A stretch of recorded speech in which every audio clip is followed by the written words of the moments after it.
explained to you last week, what we are attempting to do in this series of classes is to give the student of philosophy and comparative religion a working basis on the level of history.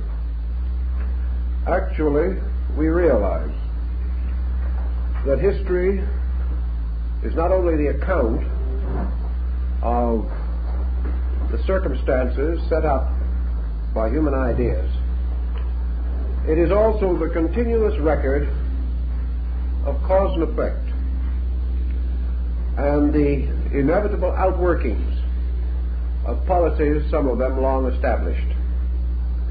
This evening we are to deal with that phase of the cycle of the Phoenix which centers around the 6th century of the Christian era. And because this is a very important and critical period, and because it is enveloped in the general darkness which we call the Dark Ages, there are several points that we want to go into at some length. We have a common term, the Dark Ages, and semantically speaking, we sometimes misunderstand the meaning of that term. The Dark Ages were not centuries in which nothing happened. During these long and difficult generations, a great deal of history was made, and many foundations were established for things that were to come later. The Dark Ages has two meanings as a term in daily usage. First, to the historian, it means a period in which historical records are inadequate, in which various circumstances either conspired against the preservation of records or the confusion of the human mind seems to have left few concise or consecutive reports. The second meaning of the term comes from our comparison between classical learning and the condition of a people during the 6th century A.D. The classical world had collapsed. Arts and sciences were certainly not flourishing. Literature was not progressing.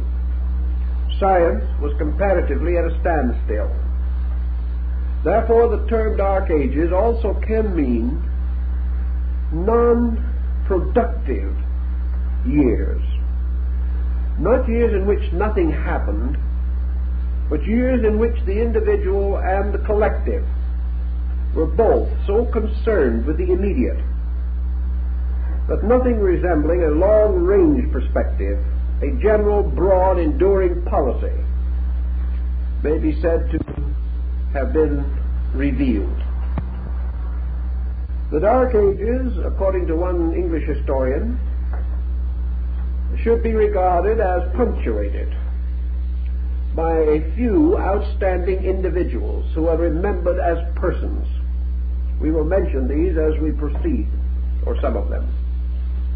But in general, we may say that literacy declined, that the human mind perhaps became too absorbed in the simple problem of survival, the physical survival of the individual in the midst of an exceedingly involved period, we might almost say, of materialism.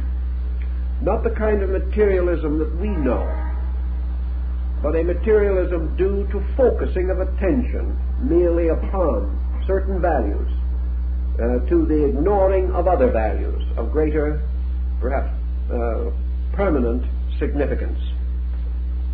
So let us try to orient this particular period a little more clearly in our minds.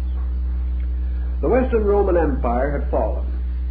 This was a very important consideration. For somewhat earlier, Christianity had allied itself with the Roman Empire through the conversion of Constantine the Great, and later through the powerful activities of Justinian I. As a result of these men, Christianity became more or less so identified with Rome that the fate of Rome heavily influenced the fate of the young religion. With the collapse of the Western Empire, Rome took its stronghold in the East, creating a splendid court at Byzantium. And we have the rise of the Byzantine emperors. The most important to us at the moment, perhaps, of these emperors was Justinian I. The casting away of the European Roman Empire left a very sad and dismal vacuum. The coming in of the Teutonic tribes, the Goths, the Huns, the Ostrogoths, these tribes conquered Rome, pillaged Rome, and did everything possible to reduce the economic status of Rome. Strangely enough, however, these foreign peoples made very little effort to rule Rome. About all that we can say that the Teutonic invasions accomplished in the cultural life of Rome was to make a thin level or layer of Teutonic concept and philosophy, which was imposed upon the Latin Roman mind.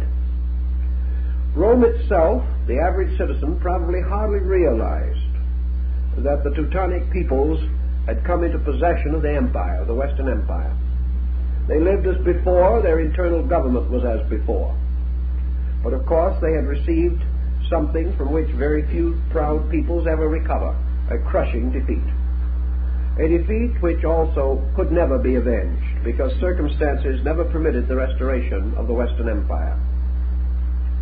Thus we have an important psychological factor. Rome was the foundation of Western civilization. Roman procedure, Roman thought, Roman government extended itself throughout most of Europe. And under the pressure and strength of the Roman position, a credo, a code, came into existence, which may be termed the Roman code. It was the Roman way of doing things. And of course, when anyone is successful, the way he does things becomes important. So nearly all other peoples followed Rome, just as today, or at least up to recently, most nations of the world were influenced by our American way of life, and particularly by our motion pictures, and attempted to copy our styles and our fashions. We were a success. People copy success. Rome was a success. And most of the colonized areas became more or less competitive in their effort to be like Rome. Then Rome fell. And the great pattern, the way of life, was lost and destroyed. Now, some of the circumstances also had a part in this. Justinian, just prior to the time when the phoenix was again to spread its wings over Europe, Justinian closed the Greek schools. In other words, he took away from the prestige of the Eastern Empire, and to a degree this prestige extended over the remnants of what we term the Western Empire. He took away prestige from learning. He closed the academies. He forbade the Greek scholars to continue their teaching, in this way playing strongly to the strong prejudices of the day in favor of the rise of early Christianity. Justinian undoubtedly was under great pressure, and the Code Justinian, which he created, had other important consequences. In the first place, he removed certain military influence over civil law, which became quite important.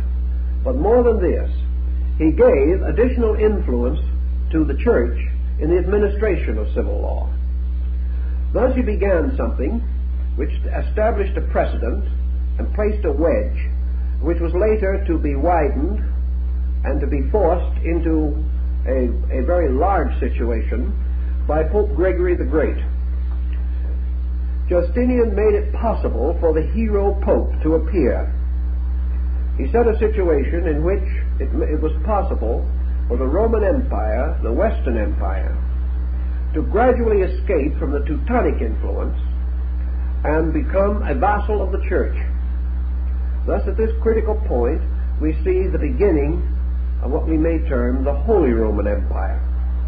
The Roman Empire under the control of a series of powerful and brilliant popes who stepped in to take the place of Caesar, who became like Caesar, the Pontifex Maximus, or the great bridge keeper, and gradually the Western Empire became the Holy Roman Empire.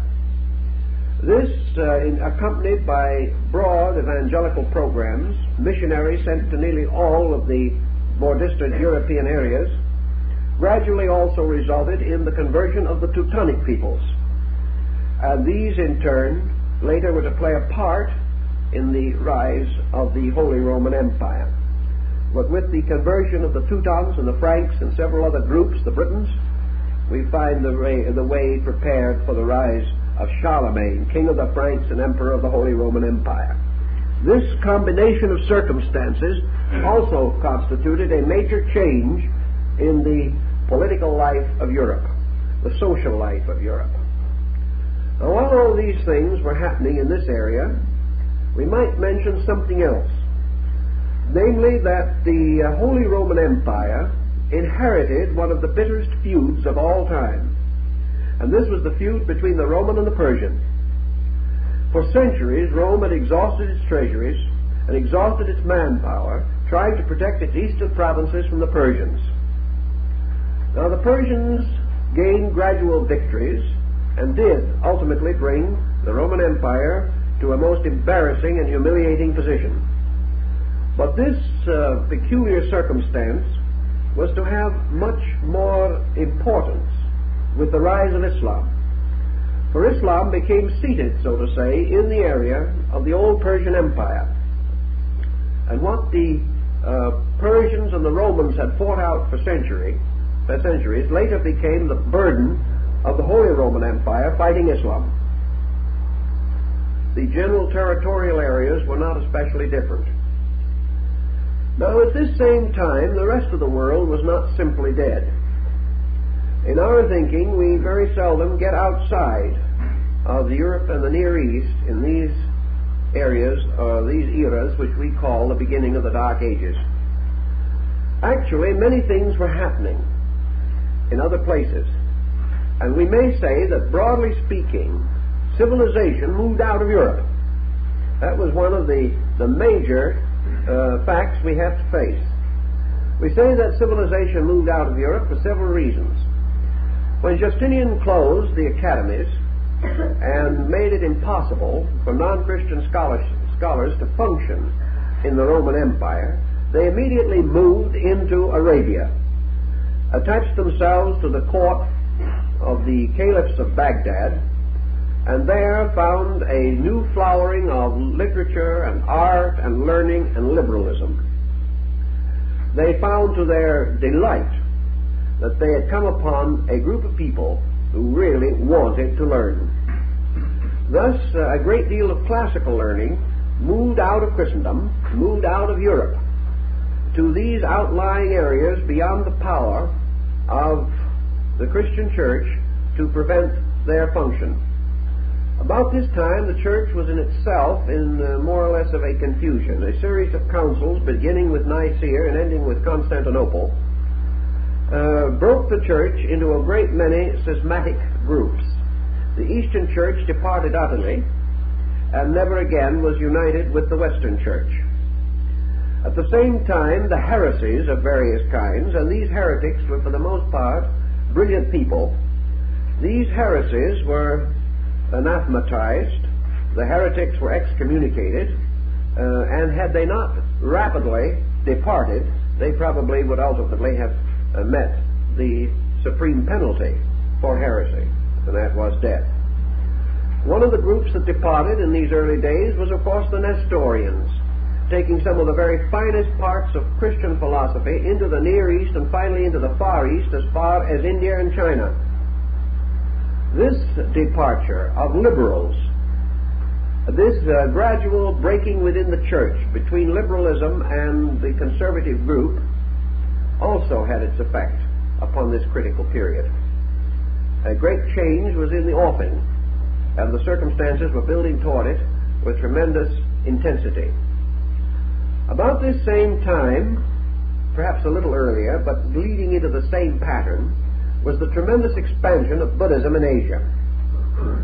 Buddhism, strangely enough, did not expand as much within the boundaries of its original area, India, as it did in surrounding regions. But from the 4th to the 6th centuries A.D., we find a great migration of Buddhistic thought, reaching out and gradually coming into a powerful position of authority in dominating Asiatic thinking. It was not a despotic authority, but it was a very powerful modifying influence. One thing, it moved a center of learning into the East. For the Buddhist was to Asia what the Greek had been to the classical civilizations of Europe and the Near East. The Buddhist was an educationalist primarily. He was not only a missionary, but he was a scholar. He desired not only to bring his doctrine, but useful arts and sciences. And wherever he went, he carried not only the scriptures, the Tripitaka, the great books of the law, but he also brought information about weaving, about medicine, about agriculture. He was concerned with almost every practical problem of people. This meant a sudden and rapid improvement in the way of life of many Asiatic nations. It's interesting to realize that around between 400 and 500 A.D., which is getting perilously close to our period, Buddhism made one of its most profound scientific pronouncements. For at that time, Buddhist scholars declared the earth to be round, declared it to be a solid body in space, and declared that the space around us contained numerous and countless other bodies of a similar kind, also suitable to be inhabited by living persons. Now this was something almost unbelievable at that time, and gives us a little idea of the level of the thinking of these people. At this time also we find Buddhism moving into education, and the rise of the great University of Nalanda, one of the most important schools in Asia, a university with a student body of over 25,000 students, the largest university in the world at its time, much greater than anything that had up to that time been created in Greece or Rome. This university, among other things, taught Christianity and comparative religion, something that's also very difficult for us to imagine. Scholars graduating from Nalanda created a tremendous stir in Asia, and for the first time accomplished something that was not to come to Europe for many centuries, namely what might be termed a literate clergy. This was something that Christianity still had to wrestle with, because it was be some time yet before Charlemagne and other leaders began to create cloister schools in Europe. But the educating priest in India, the Buddhist priest, with his textbooks, with his scientific instruments, with his generally tolerant perspective toward learning, became quite a force. And of course one of the University of Nalanda graduates, the great Brahmanic scholar Padmasambhava, later opened Tibet. This era was quite an important one in Asiatic thinking. It was leading toward the rise of a power in Asia. And this Buddhist influence was to continue till about the 12th century, when it was overthrown almost completely in India and most of the areas around India by the rise of Islamism. Now let us take another area. What was happening in the Western Hemisphere at this time? We know that the old empire of the Mayas of Central America was in the 6th century A.D. perhaps one of the most cultured areas on earth. We know that at this time these people on the Western Hemisphere had achieved to a skill in architecture which raised them almost to the level of the great Vitruvian academies of Rome and classed them with the pyramid builders of Egypt. We know also that they had mastered astronomy and had perfected the most perfect calendar ever devised by man. So perfect that the Spaniards copied it when they conquered the area, because it was more accurate than the Julian calendar or the Gregorian. The Maya calendar is probably the only one of its kind in which you can take any date back 1,000,000 years and find the day of the week it fell on instantly.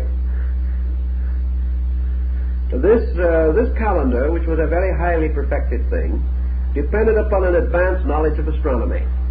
And these people possessed this also. They possessed an unusual scientific skill in many fields and departments of learning. They had mastered many materials and substances which we later were to use and adopt from them. They also had a very well-developed socialized state in which poverty was practically impossible.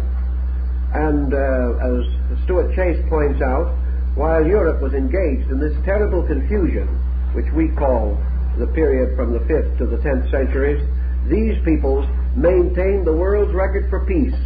For in the Maya Empire there was no war for 500 years, which is the longest peace record held by man.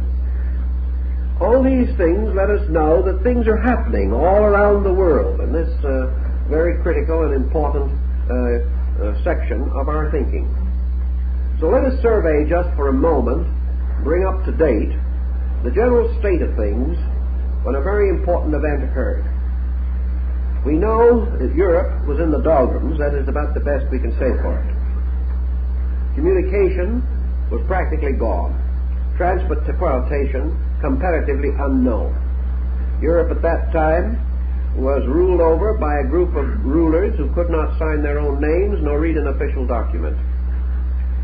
We know also that in this period, the older school, which had to a great degree dominated thinking and had been the opinion maker, was gone, that the Byzantine Empire was far away from Europe, too far away to be of any vital assistance, and that Byzantium also was fighting desperately against the inevitable and trying to bribe its way out of the confusions with the Persian Empire.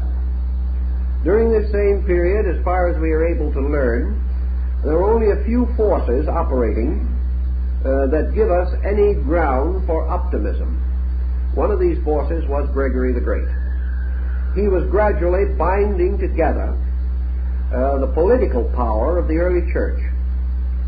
Perhaps this was an inevitable circumstance. Sometimes we think that Gregory wrested this power violently from some other strong and powerful group. This is not true.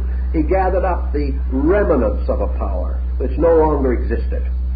He did not overthrow anyone else. He sought in the dust for what was left. And having recognized a great and definite need, he stepped in and began to unite Christendom. He began to recognize the importance of leadership in Europe. No one else was leading. They were not able to unite on any problem or on any subject. They were, to a degree, struggling violently to maintain isolated position which had previously been protected for them by Rome. This protection was gone, and the little kings and princes found themselves in constant warfare in their own areas. One thing, however, had been gradually happening, and that was the conversion of these peoples to Christianity.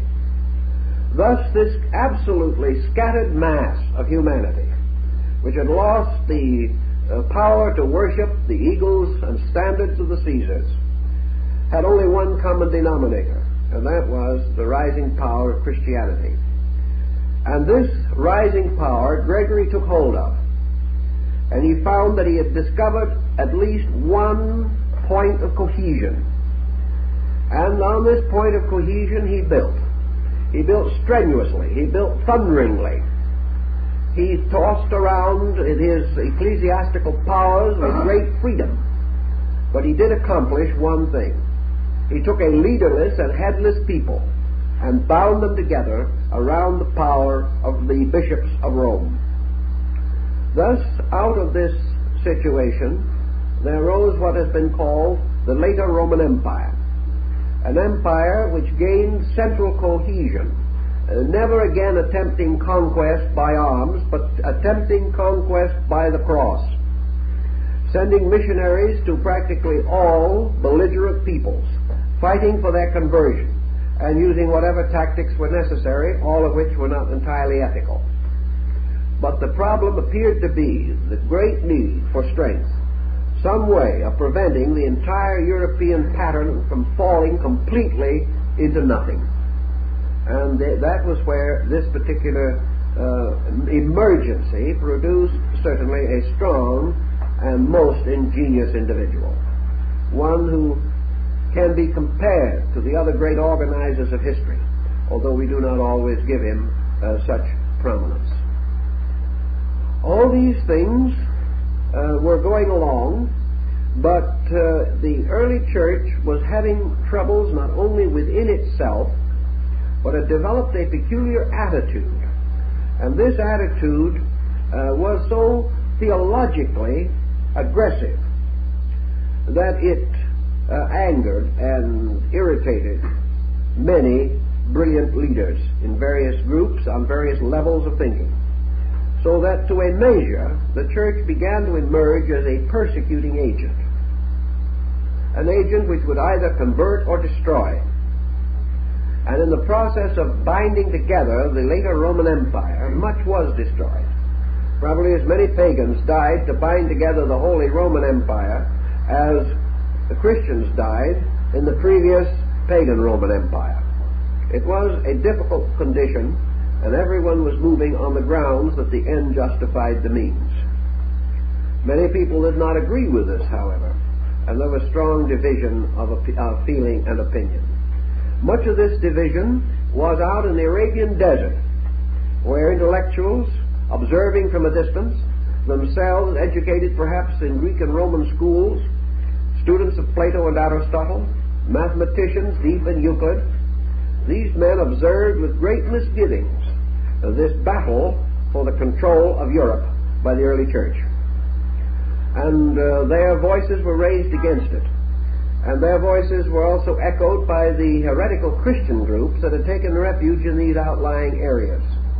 And in the midst of this, we note the rise of Islam, which corresponds almost exactly with the critical years of our Phoenix cycle. In this period, again, nature abhors a vacuum. The general failure throughout the area of certain values produced out of its own emergency the kind of individual who so often arises under such conditions. In this case, Muhammad. Muhammad's life has been written by probably 300 or 400 different authors. One of the most interesting, detailed accounts is given by Carlyle. Muhammad was a man of unknown background, comparatively limited opportunity, living in a comparatively unimportant area from the standpoint of world thought.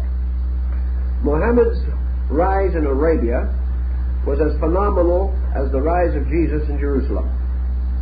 It was not an expected occurrence. It was not anything that seemed to be reasonable. Yet the circumstances behind it and attending it and surrounding it made it almost inevitable. But at the time, no one could realize that this would be true. Muhammad himself, as a character, as a person, has been subjected to perhaps more abuse than any other recognized world leader. I suppose there is no religious leader of a great surviving faith who has been more wholesalely and heartily insulted, or whose memory has been held up to as much condemnation and ridicule. We expect things like this to occur when a faith fails or when the leader is inadequate. But here we have the amazing situation of a great religion, a great faith that did not fail, but went forward to become one of the most powerful forces in the moral history of mankind. And yet the world has perhaps withheld its approbation in the matter of Muhammad more than in any other great leader whose leadership led to a successful termination. Yet actually these same critics and condemners have had so little to offer in the form of solid evidence. They have been unable to make Muhammad a bad man, no matter how hard they tried. What they have therefore been content to do in most cases is to throw him into religious or theological perspective and declare him to have been the Antichrist. And of course this type of thinking on the part of the West did nothing to improve East-West relationships in the Christian-Islamic situation. In fact, it laid such a miserable foundation that ultimately it had to lead to the Crusades at the next great cycle of the Phoenix, 600 years later. Muhammad actually, from all that we can learn about him, both from those who held him in regard and those who would like to have condemned him, if they are fair people at all, we find a picture of a person intensely human and intensely real. We know, for example, that he was born and raised in the midst of a country or of a culture which we call Sabianism. Sabianism was the pre-Islamic religion of the region. It was essentially star worship. It was the worship of natural forces. It contained a considerable stratum of mysticism and perhaps can be compared broadly to the Shintoism of Japan. It was a faith which centered in an ancient house of idols and old beliefs, and that was the Kaaba at Mecca. This was a very ancient building, dedicated to many gods, and served by a priesthood for which Muhammad held the most intense suspicion. Muhammad, having been raised in this area, realized one thing that perhaps influenced his early life more than any other, namely that he was forced every day to watch priests exploit men. This was one of the tremendous factors. Mecca was the center of the pilgrimage of an ancient people to the shrine of their gods. Mecca was also at that time little better than a city of organized banditry. The pilgrims who came there were beaten, robbed, and killed for whatever they had in their pockets. While it is not true that all of the Sabian priests were corrupt, they certainly were not able to control their people. And Mecca became a town living off of the faith of men. The old, the weak, the crippled, and the dying went there for the blessing of their gods. And here they were profoundly exploited. Here they were almost destroyed by people who claimed to have beliefs like their own. And Muhammad, apparently a very conscientious and very thoughtful man, stood by and watched this.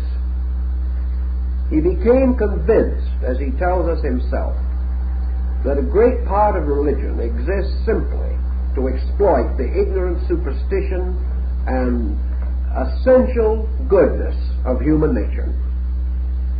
Now, he probably would have found other faiths to say the same thing about if he had lived later. But in any event, this whole matter was a real issue in the life of this man. After he was left orphaned, he was attached to the family and household of his uncle and became a caravan leader.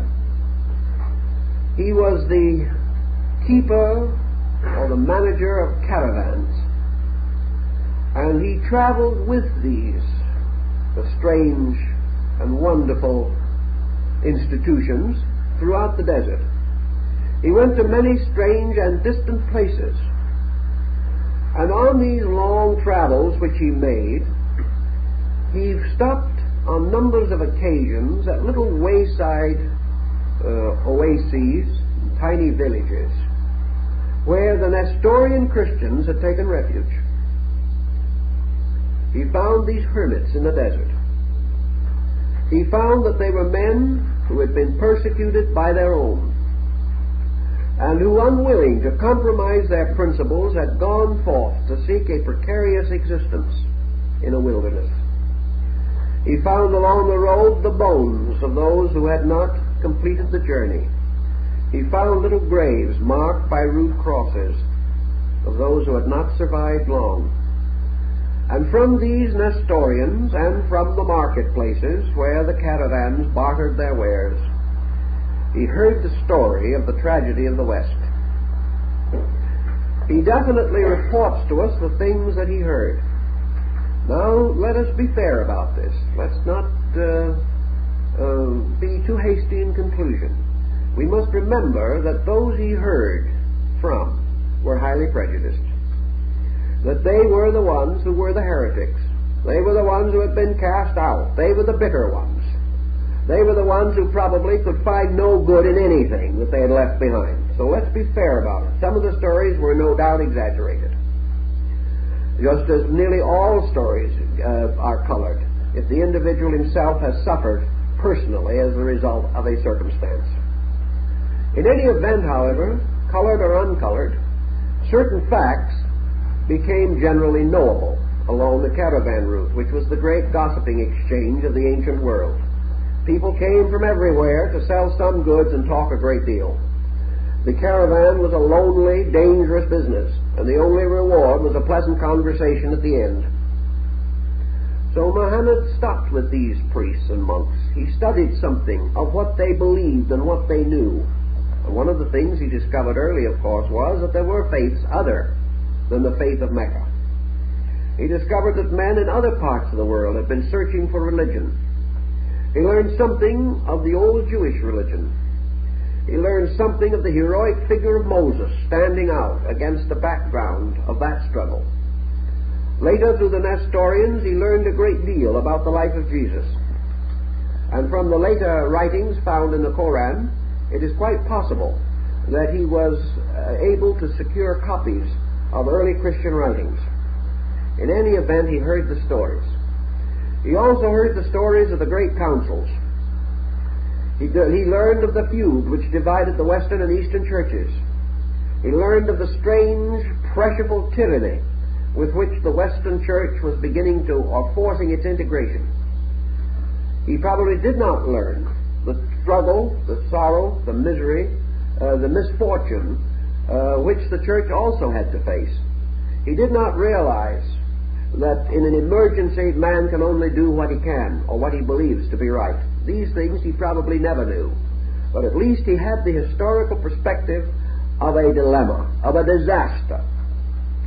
And he came to the conclusion in his own mind that the teachings that Jesus had left had been practically wiped out in less than 600 years. Whether he was right or not, we will not say, but that was what he believed. He believed that the Christianity that was then struggling for dominion of the Western Roman Empire had nothing in common with the original teachings of Jesus.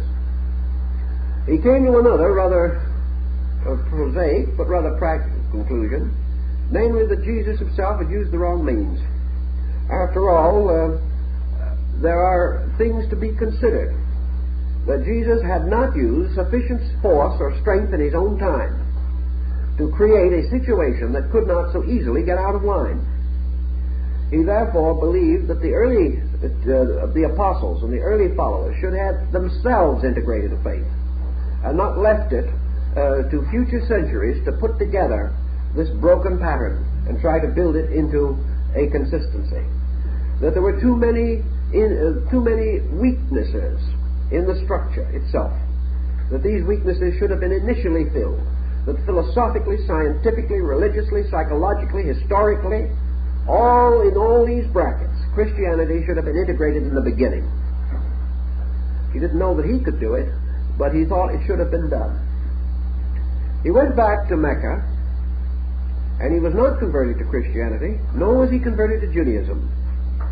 He went back, and in the course of time, still watching, still observing, still meditating upon this, he followed a pattern that is not unusual in this type of leadership. He took upon himself the one-man task of trying to reform Mecca, and he found it a rather arduous procedure. He was all right until he began to interfere with the economic privileges of the merchants and other persons. And when he began to tell them that they should not perform these various evil actions, which were so profitable, they then turned on him. In the meantime, however, Muhammad had strengthened his own position tremendously. He had married a wealthy widow, a woman considerably older than himself. And by this one single stroke of fortune, he became a leading citizen.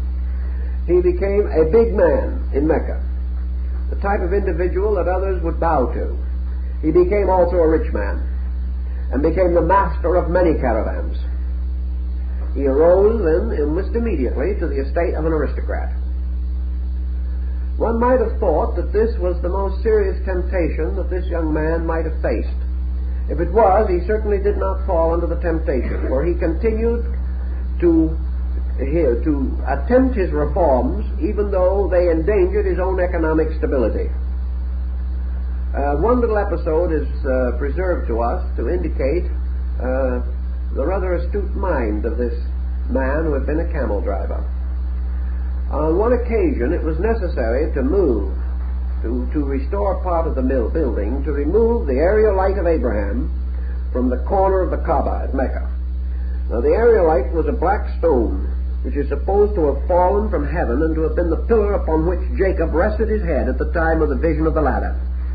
It was connected very much with Near Eastern thought and with the legends which had flowed in and out from the Judaistic environs nearby. Now in Mecca there were many great and powerful families, most of them getting rich off of the pilgrims, as we have said. But each of these families claimed that it was the right of his family to move the stone in order that this sacred object should not be defiled. Well, the stone is about a foot square, and it was scarcely possible for all these individuals and their retinues to move the stone. It was not even possible for some to move it first and others to move it later because of the great importance of precedence. Anyone who was second in line lost caste, and that couldn't be done. So in their dilemma, for some reason, they called upon Muhammad, the new aristocrat, who undoubtedly had now the right also to get his finger on the stone if he could. Muhammad contemplated the matter for a while, and he said, I'll see how we'll do this. We'll take a very wonderful and rich and beautiful curtain, fine piece of drapery, a rug, or something of that nature, a big one. We will lay the stone in the middle of the rug, and then all the different contendants can pick up some part of the corner of the rug or the side of the rug, and they can all carry it at once together. It was done, and a very serious situation was averted, which shows that Muhammad was an astute man in his own way, with a solution to a very difficult riddle. As time went on, it became evident to this man that he could not hope to accomplish a one-man reform by attacking vice at its core. And here we must also pause and make mention of another thing, something that the critics have used against him and others have not known exactly how to orient. Namely, that Muhammad was not a man in good health. Early in life, he developed some kind of an ailment, perhaps a nervous ailment. His enemies have said he was an epileptic.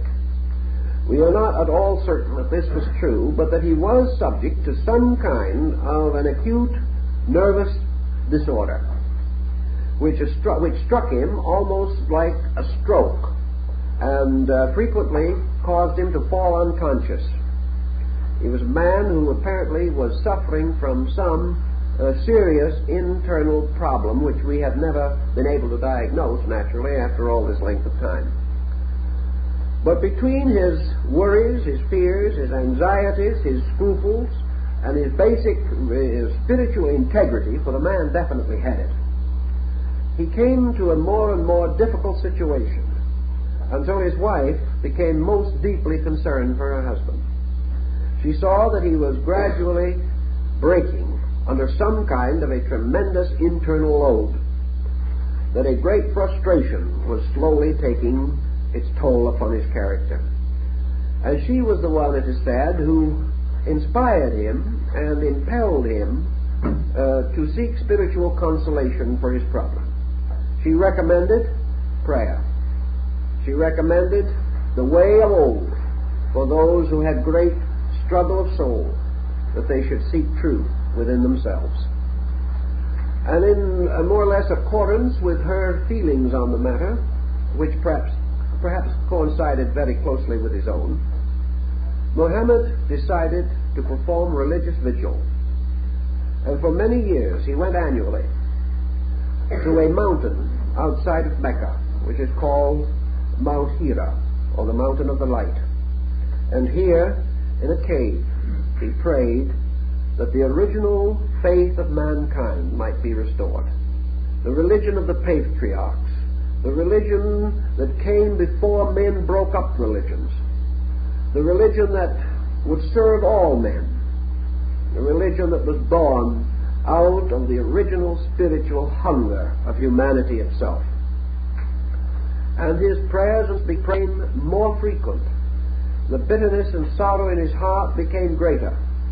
And his wife used to bring food and water to him as he remained day after day in these trances and in this cave on the side of Mount Hira. And at last, according to Muhammad himself, for when we come to this point, we have no other authority than himself, and have we more in the case of most other great teachers, Muhammad declared that in the midst of these vigils, in the great travail of his spirit and heart, he was given an answer. That in the midst of one of these lonely nights of prayer and agony, a radiant figure appeared in the cave and stood before him. And this was the figure of the angel Gabriel, or we call Gabriel.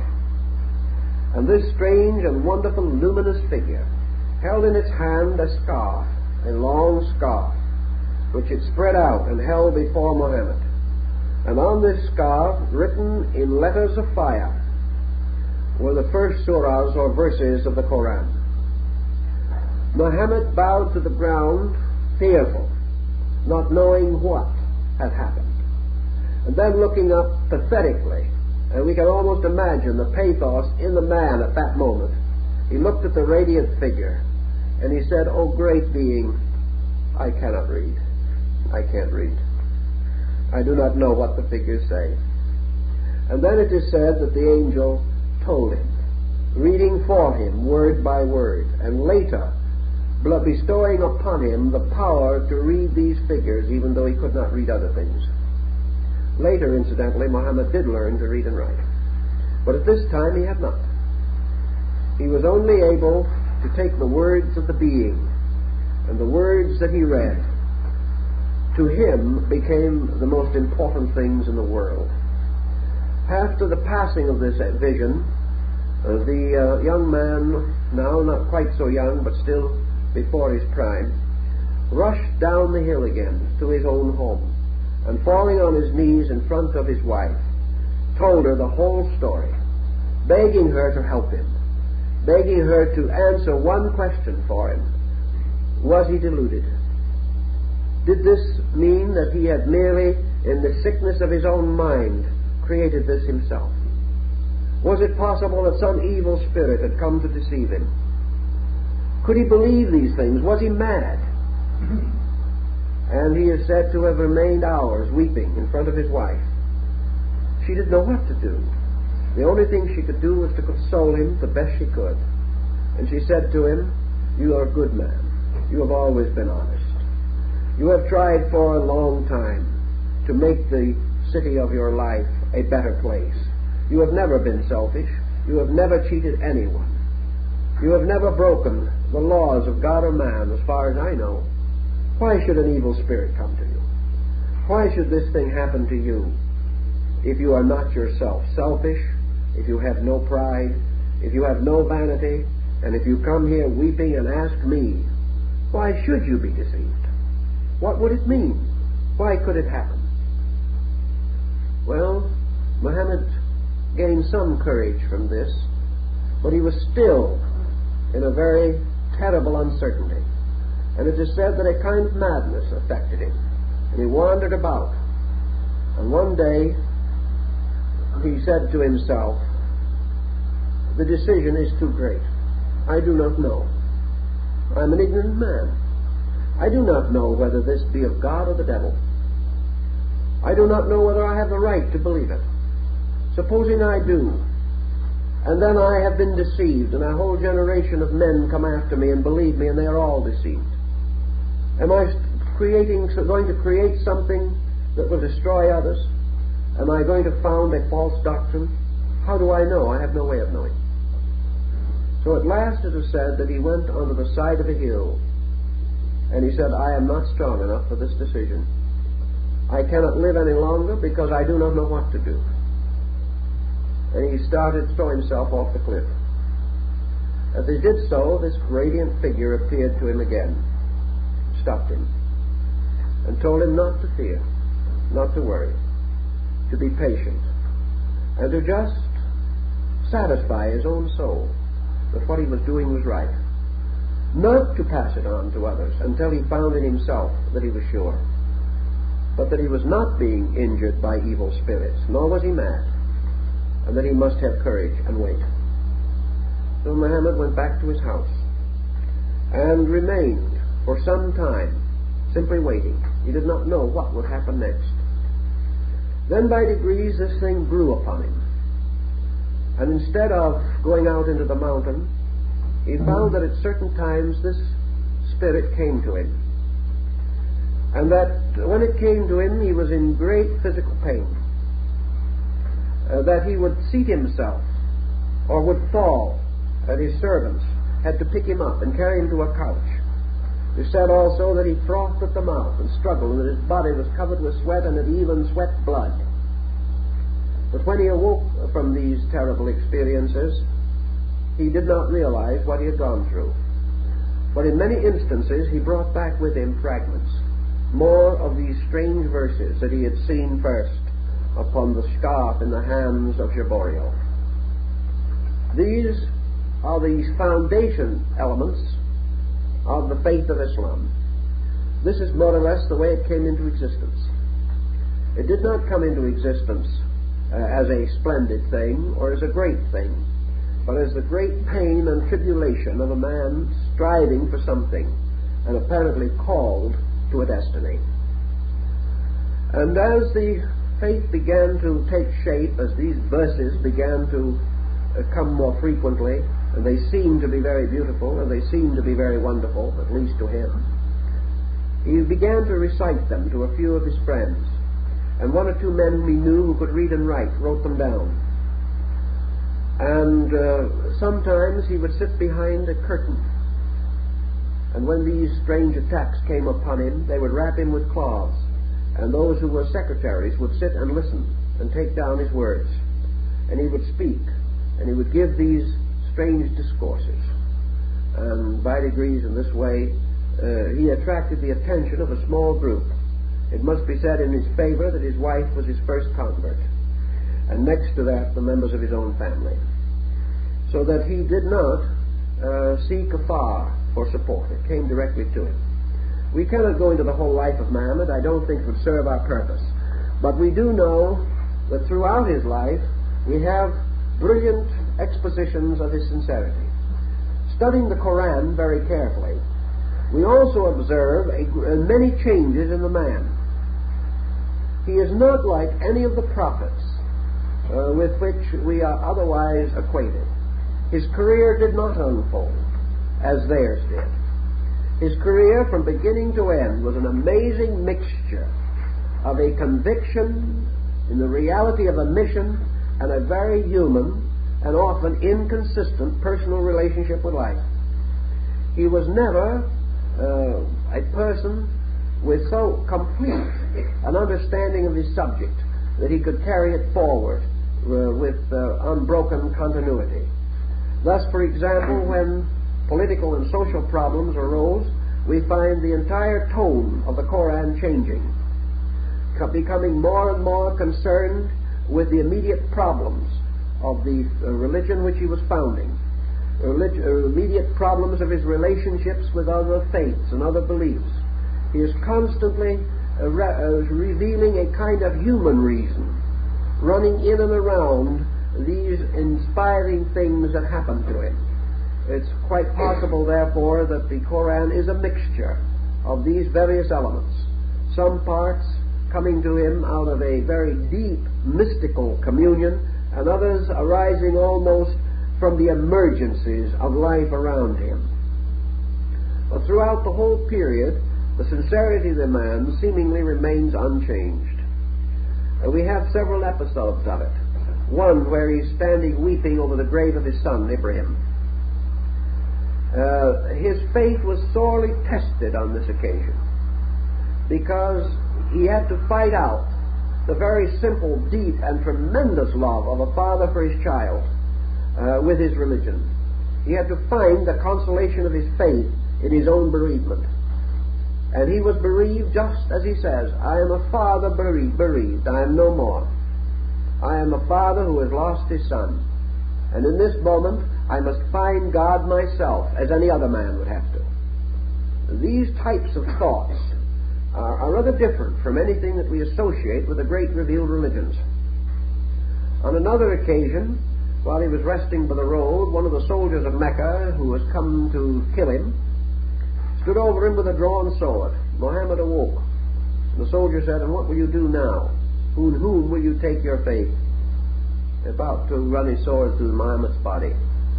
Muhammad looked up at him, awakened suddenly from sleep, and said very quietly, I will take my refuge in the eternal God. The man dropped the sword and became a convert.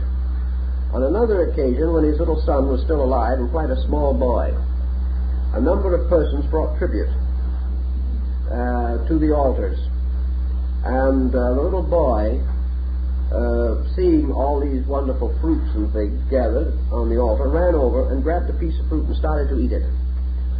The father went to him immediately, took the half-eaten fruit out of his mouth, and returned it to the altar, and said, that which is given to God no man shall touch.